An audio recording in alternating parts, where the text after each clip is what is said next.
தேவனுடைய ஜனங்களே, இன்றைக்கு நாட்கள்ல இயேசு பின்பற்றுகிற கூட்டங்கள் அநேகமா இருக்கு.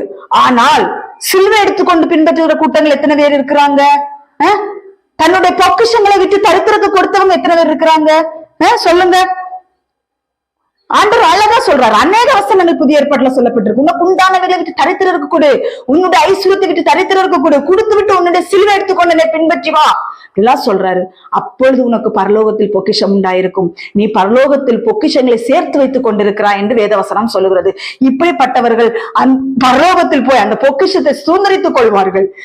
இந்த நாட்கள் இந்த பூமியில இருக்கிற எல்லாம் வேண்டும் என்று சொல்லி இந்த பூமிக்கு அடுத்த காரியங்கள், பூமிக்கு நேராய் ஓடிக்கொண்டிருக்கிற ஜனங்கள் பரலோகத்தில் பொக்கிஷத்தை சேர்க்க முடியாது, பரலோகத்தை சுதந்திரிக்க முடியாது என்று வேதவசனம் சொல்லுகிறது.